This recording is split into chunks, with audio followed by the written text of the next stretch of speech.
औज़ुबिल्लाहि बिस्मिल्लाहिर्रहमानिर्रहीम। Chapter number 3 है ये डायनामिक्स का, क्लास 9 फिजिक्स। स्टार्ट करते हैं। पहला न्यूमेरिकल है हमारे पास, find the mass of a body. Mass 6 kilogram, moving with velocity of 25 metres per second. Kilogram से हमें पता चला, मास हमें दिया गया है 6 kilogram, velocity metres per second में दी गई है, that is equal to 25 metres per second. हमें कैलकुलेट करना है मोमेंटम ऑफ द बॉडी। बेटा मोमेंटम इक्वल होता है to the product of mass and velocity. Mass and velocity का प्रोडक्ट मोमेंटम कहलाता है। सो सिंपली हम इसमें वैल्यूज पुट करेंगे। मास हमारे पास 6 kg था, momentum was 25, velocity was 25 metres per second. दोनों को मल्टीप्लाई करेंगे, आपके पास मोमेंटम आ जाएगा, that is equal to 150 newton second. Momentum का यूनिट क्या है? Newton second. इसी क्वेश्चन का पार्ट बी, क्वेश्चन नंबर 1 का part B, what will be the velocity if the momentum becomes 200 newton. यानी मास सेम रहेगा, that was equal to 6 kg। हमें अब फाइंड करनी है वेलोसिटी क्या है। ठीक है, पिछले से रिलेटेड किस तरह से? पिछले का सिर्फ आप मास लोगे, वेलोसिटी आपको फाइंड करनी है। मोमेंटम हमें दिया हुआ है, that is equal to 200 newton second. So again solution की तरफ बढ़ते हैं। रिक्वायर्ड में आप लिखोगे, डाटा बनाओगे ऊपर, रिक्वायर्ड में आप लिखोगे वेलोसिटी। सोल्यूशन में अगेन सेम फार्मूला यूज होगा, momentum is equal to mass into velocity. Mass into velocity को मैं लेफ्ट साइड पे लिख लेती हूँ, मोमेंटम को राइट साइड पे लिखती हूँ। वेलोसिटी इज इक्वल टू, ये जो मल्टीप्लाई हो रहा था मास एक तरफ, दूसरी तरफ जाके डिवाइड हो जाएगा। Momentum is velocity is equal to momentum upon mass. Momentum 200 था, मास 6 था, दोनों को आप डिवाइड करोगे, आपके पास वेलोसिटी आ जाएगी, that is equal to 33.33 metres per second. Unit of velocity is equal to metres per second. Result क्या लिखोगे आप? ऊपर देखो उसी में, what will be the velocity, आप लिखोगे the velocity if the momentum becomes 200 newton second is 33 meters per second. A body of mass 10 kg is moving with a velocity of 10 meters per second. A force acts for 5 seconds to reduce its velocity to 2 meters per second. Find the momentum of the body before and after the application of the force. कुछ भी नहीं करना आपको, इसमें सिर्फ एक मास दिया हुआ है 10 kg का, और आपको बताया हुआ है कि वो बॉडी मूव कर रही है। इनिशियल वेलोसिटी पहले वो मूव कर रही थी 10 मीटर्स पर सेकेंड से। मीटर्स पर सेकेंड अगेन किसका यूनिट है? वेलोसिटी का। तो आपको क्लिक करना चाहिए कि वेलोसिटी दी हुई है, मीटर्स पर सेकेंड है तो वेलोसिटी है। और बाद में वो मूव करी थी, उस पर फोर्स अप्लाई हुई और फिर उसने मूव किया विद 2 मीटर्स पर सेकेंड। तो आपको बस दो मोमेंटम्स फाइंड करने हैं। यहाँ पर जो एक और क्वांटिटी दी हुई है 5 सेकेंड, उससे आपने कुछ भी नहीं करना। ठीक है, आपको पहले इनिशियल मोमेंटम फाइंड करना है। आप P1 ले लो या PI लिख लो। PI इनिशियल मोमेंटम बॉडी का फोर्स से पहले, that was equal to PI और वेलोसिटी थी VI। तो PI is equal to mass 1 था, मास 10 kg था, initial velocity 10 kg 10 metres per second थी। दोनों को मल्टीप्लाई करोगे, इनिशियल मोमेंटम जब 10 मीटर्स पर सेकेंड की रफ्तार से बॉडी मूव कर रही थी, that was equal to 100 newton second. अब यही बॉडी जब 2 मीटर्स पर सेकेंड की रफ्तार से मूव कर रही होगी, तो हम आगे दूसरा मोमेंटम फाइंड कर लेंगे। Same formula, momentum is equal to mass into velocity. Final momentum के लिए आपने छोटा सा एफ लगा दिया साथ, और फाइनल वेलोसिटी के लिए आप वी के साथ छोटा सा एफ लगा दोगे। मास वही 10 kg है, final velocity 2 metres per second थी। दोनों को मल्टीप्लाई करोगे, दूसरा आपके पास वैल्यू आ गई, that is equal to 20 newton second. So initial velocity हमारे पास, एक पहला मोमेंटम हमारे पास 100 न्यूटन सेकेंड था, और दूसरा मोमेंटम हमारे पास था 20 न्यूटन पर सेकेंड। आप जब रिजल्ट फॉर्म करोगे, आप लिखोगे momentum of the body before application of force is equal to 100 Newton, and momentum of the body after application of the force is equal to 20 Newton. A force of 3400 Newton is applied on a body of mass 850 kg. Find the acceleration produced in it. Again हमें दिया हुआ है mass that is equal to 850 kg. इसमें आप formula कौन सा use करोगे? Force is equal to ma, second equation of motion से जो हमें फॉर्मूला मिलता है, या लॉ ऑफ इनर्शिया से जो हमें फॉर्मूला मिलता है, ये वाला फॉर्मूला आपने यूज़ करना है इस मेथड के लिए। मास आपको दिया हुआ है 850 न्यूटन, सॉरी किलोग्राम्स, और आपको फोर्स जो है वो दी हुई है इक्वल टू 3400 न्यूटन। आपको फाइंड करनी है एक्सेलरेशन। सोल्यूशन के लिए आप फॉर्मूला लिखोगे, F is equal to ma। बहुत सिंपल न्यूमेरिकल है। एक्सेलरेशन को आप एक साइड पे रहने दो, मास जो एक्सेलरेशन से मल्टीप्लाई हो रहा था उसको दूसरी साइड पे ले जाके फोर्स से डिवाइड कर दो। तो acceleration is equal to force upon mass. Force दिया हुआ था 3400, मास वॉज इक्वल टू 850। सो हमारे पास ये टोटल बन जाएगा ऑफ, दोनों को डिवाइड करोगे एक्सेलरेशन आ जाएगी आपके पास, that is equal to 4 metres per second square. पर एक्सेलरेशन का यूनिट क्या है, मीटर्स पर सेकेंड स्क्वायर, आप मीटर्स पर सेकेंड स्क्वायर लगाओगे। How much force should be applied on the body of mass 425 kg to produce acceleration as calculated in part B? मास हमें दिया हुआ है 425 kg, फोर्स हमें find करनी है, acceleration हमें वही एक्सेलरेशन यूज़ करनी है जो हमने पिछले पार्ट में फाइंड की। कितनी थी acceleration, 4 metres per second square. Required हमारे पास है फोर्स कितनी लगेगी, अगेन सेम फॉर्मूला यूज़ होगा, F is equal to M A, क्योंकि सिंपल हमारे पास दो चीज़ें दी हुई हैं, तीसरी चीज़ हमने कैलकुलेट करनी है। सिंपल फार्मूला है F is equal to M A, mass हमें दिया हुआ है 425 kg, एक्सेलरेशन है 4, दोनों को मल्टीप्लाई करोगे आपके पास अप्लाइड फोर्स आ जाएगी। इतने सिंपल न्यूमेरिकल तो मैंने आज तक ज़िंदगी में नहीं देखे। दोनों को मल्टीप्लाई करो तो force will be equal to 1700 newton. ठीक है, find the mass of a body. अच्छा, इसका आपने रिजल्ट नहीं लिखा, रिजल्ट जो है ना वो आपके सर से लिखोगे। आप लिखो force of 1700 newton should be applied on a body to produce an acceleration of 4 metres per second square. ठीक है, गौर से सुना करो स्टेटमेंट, ये आपने रिजल्ट लिखना है, आगे लिखना है आपने। मैं लिखने में कंजूस हूँ इसलिए मैं नहीं लिखती। Find the mass of a body that is accelerated by applying a force of 200 newton that speeds it up to 36 metres per second. इसमें आपके पास बुक में मिस्टेक है, ये मीटर पर सेकेंड नहीं है यूनिट, ये मीटर्स पर सेकेंड स्क्वायर है। सेम फार्मूला यूज़ होगा, डेटा बनाओगे, फोर्स आपको दी हुई है इक्वल टू 200 न्यूटन्स और एक्सेलरेशन दी हुई है आपको that is equal to 36 metres per second square. आपने फाइंड करना है मास ऑफ द बॉडी, जो रिक्वायर्ड है आपके पास वो है mass of the body. Same formula use करेंगे, सॉल्यूशन की तरफ जब चलेंगे, force is equal to M A, mass find करना है, मास को यहीं रहने देते हैं, एक्सेलरेशन जो मास से मल्टीप्लाई हुई थी दूसरी तरफ जाके डिवाइड हो जाएगी फोर्स से। फोर्स हमारे पास थी 200 न्यूटन, इसको हम 36 से डिवाइड कर देंगे, हमारे पास मास आ जाएगा and that is equal to 5.5 kilograms.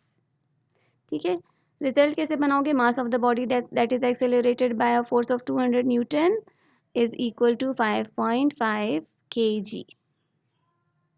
What will be the acceleration of the same body if the applied force changes to 280 Newton?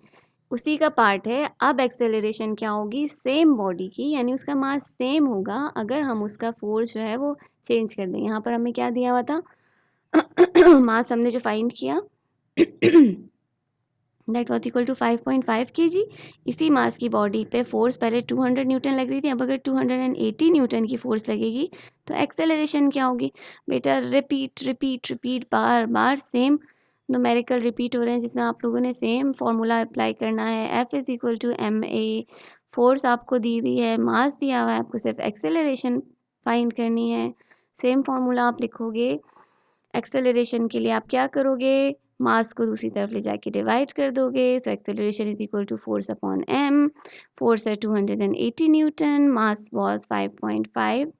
सो आपके पास टोटल एक्सेलरेशन जो है, दोनों को आप डिवाइड करोगे, मास वॉज 5.5 किलोग्राम। ठीक है, दोनों को आप जब डिवाइड करोगे आपके पास एक्सेलरेशन आ जाएगी that is equal to 50.9 metres per second square. Result आप लिखोगे, the acceleration of the same body if applied force changes to 280 newton will be equal to 50.9 meters per second square. An empty car has 12,000 kg 1200 kg mass. Its engine can produce acceleration of 4 meters per second square. If 300 kg mass is added by the passengers in the luggage, what will be the acceleration of the same engine will produce? ठीक है, मास 1 हमें दिया हुआ है खाली truck का 1200 kg, acceleration दी हुई है 4 मीटर्स पर सेकेंड स्क्वायर। उसमें जब हमने सब कुछ भर दिया लोगों को और लगेज को तो 300 kg का मास ऐड हो गया। हमें कैलकुलेट करना है कि मास ऐड होने के बाद एक्सेलरेशन कितनी है ट्रक की। सॉल्यूशन की तरफ चलेंगे, पहले हमें फाइंड करना होगा force of the engine. Force of engine find करने के लिए हमें खाली ट्रक का की फोर्स फाइंड करनी होगी। इसका मतलब है कि यहाँ पर हम सेम फार्मूला इस्तेमाल करेंगे, F is equal to ma, लेकिन जो हम मास लगाएंगे वो हम खाली ट्रक का लगाएंगे। इससे हमें इंजन की फोर्स का पता चलेगा। So force is equal to ma, mass हमारे पास है 1200 ऑफ खाली ट्रक और एक्सेलरेशन है 4 मीटर्स पर सेकेंड स्क्वायर। दोनों को मल्टीप्लाई करते हैं, 4 2 ज़ा 8, 4 1 ज़ा 4, सो फोर्स हमारे पास आ जाएगी 4800 newton. Then we have to calculate the acceleration of the body. इसी बॉडी की एक्सेलरेशन जब हमने इसमें मास भर दिया। अब टोटल मास कितना हो गया? जो टोटल मास है अब 1200 किलोग्राम्स ट्रक का मास था, 300 हमने इसमें और भर दिया, तो टोटल मास जो ट्रक का हो गया वो 1500 किलोग्राम्स हो गया। ठीक है, अब हमें एक्सेलरेशन फाइंड करनी है। इस ट्रक की क्या होगी? फोर्स वही यूज़ करेंगे जो हम पीछे फाइंड कर चुके हैं, that was equal to 4800 newton. Force का फॉर्मूला क्या है? F is equal to ma, acceleration रहने देंगे, मास को दूसरी तरफ जाके डिवाइड कर देंगे। फोर्स हमारे पास थी 4800, मास हमारे पास है 1500 किलोग्राम्स। दोनों को हम डिवाइड करेंगे तो हमारे पास वो एक्सेलरेशन आ जाएगी जो भरे हुए ट्रक की होगी। दो पार्ट्स में आपने किया न्यूमेरिकल को, पहले खाली ट्रक का आपने फोर्स फाइंड किया और फिर भरे हुए ट्रक की एक्सेलरेशन फाइंड की। खाली ट्रक के लिए एक्सेलरेशन दी हुई थी, भरे हुए ट्रक की हमने एक्सेलरेशन फाइंड की, that is equal to 3.2 metres per second square. A car is running on a circular path of highway having about 1000-meter radius. The mass of a car is 600 kg and its velocity is equal to 72 kilometers per hour. आपको यहाँ पर दो formulas use करने हैं। आप जब ये circular path वाले न्यूमेरिकल्स आएंगे, फोर्स का फार्मूला है Fc is equal to m we square upon r और एक्सेलरेशन सेंटीमीटर एक्सेलरेशन का फार्मूला है वी स्क्वायर अपॉन आर। दो फार्मूलाज मेमोराइज करो, उसके बाद आपने ये न्यूमेरिकल सॉल्व करना है। यहाँ पर आपको दिया गया radius that is equal to 1000 metre और आपको दिया गया है mass of the car that is equal to 600 kg। एक चीज़ आपको दी गई है velocity that is equal to 72 kilometres per hour. इसको आपको पहले कन्वर्ट करना है इनटू मीटर्स पर सेकेंड। ठीक है, सिस्टम इंटरनेशनल यूनिट्स में आपकी यूनिट्स कन्वर्ट होने चाहिए। मीटर्स पर सेकेंड में करने के लिए आप 72 को पहले मल्टीप्लाई करोगे by 1000 and then you are going to divide it by 3600। ठीक है, दो ज़ीरोज़ ऊपर के नीचे से कैंसिल हो जाएंगे, दोनों को आप मल्टीप्लाई करोगे, पहले 72 को मल्टीप्लाई करोगे 10 से 720 हो जाएगा डिवाइडेड बाय 36, तो आपके पास आंसर आ जाएगा in metres per second that is equal to 20 metres per second. Clear हो गया? रिक्वायर्ड हमारे पास क्या है? हमें फोर्स फाइंड करनी है, सेंट्रीपिटल फोर्स और सेंट्रीपिटल एक्सेलरेशन हमने कैलकुलेट करनी है। सेंट्रीपिटल फोर्स के लिए फॉर्मूला है हमारे पास M we square upon R, mass is equal to 600 kg, velocity हमें दी हुई है 20 मीटर्स पर सेकेंड और हमारे पास 20 मीटर पर सेकेंड का हम स्क्वायर ले लेंगे। 600 मल्टीप्लाई बाई 20 का स्क्वायर हमारे पास 400 आ जाएगा डिवाइडेड बाय 1000। 600 को 400 से मल्टीप्लाई करोगे और फिर 1000 से डिवाइड कर लोगे तो आपके पास फोर्स आ जाएगी in newton and that is equal to 240 newton. ठीक है, तो force exerted by the car is equal to, आप रिजल्ट में लिखोगे number 1, centimetre force exerted by the car is equal to 240 newton. अब आपको फाइंड करना है centripetal acceleration of the car. Acceleration is equal to V square upon R. V हमारे पास 20 था, 20 का स्क्वायर डिवाइडेड बाय आर 1000 है, 20 का स्क्वायर 400 हो गया, 1000 से डिवाइड किया, आपके पास सेंट्रीपिटल एक्सेलरेशन आ जाएगी that is equal to 0.4 metres per second square. Clear? बहुत इजी न्यूमेरिकल्स हैं। तो आप लिखोगे क्या? Centripetal acceleration of the car, result में लिखोगे is equal to 0.4 metres per second square. A block is placed on a wet slippery floor. एक block को स्लिपरी फ्लोर के ऊपर रखा गया है और इसको हम लोग स्प्रिंग से खींच रहे हैं। हमें कैलकुलेट करना है इस ब्लॉक का कोएफिशिएंट ऑफ फ्रिक्शन। मास हमें दिया हुआ है 15 kg का और हमें फोर्स जो हम इस पर अप्लाई करें that is equal to 3 newton. हमें कैलकुलेट करनी है कोएफिशिएंट ऑफ फ्रिक्शन। सॉल्यूशन की तरफ बढ़ेंगे। Coefficient of friction is equal to force upon m g. ठीक है, या फोर्स अपॉन वेट हमारे पास mg किसके इक्वल हो जाएगा, मास हमें दिया हुआ है 15, ग्रेविटी होती है 10, दोनों को मल्टीप्लाई करेंगे mg इज इक्वल टू 150। अब coefficient of friction is equal to, force हमें दी हुई थी 3 न्यूटन, डिवाइड कर लेंगे by mg that is equal to 150, और हमारे पास कोएफिशिएंट ऑफ फ्रिक्शन जो है that will be equal to 0.02। कोई यूनिट नहीं होगा क्योंकि कोएफिशिएंट फ्रिक्शन जो है ये हमारे पास है एक रेशो।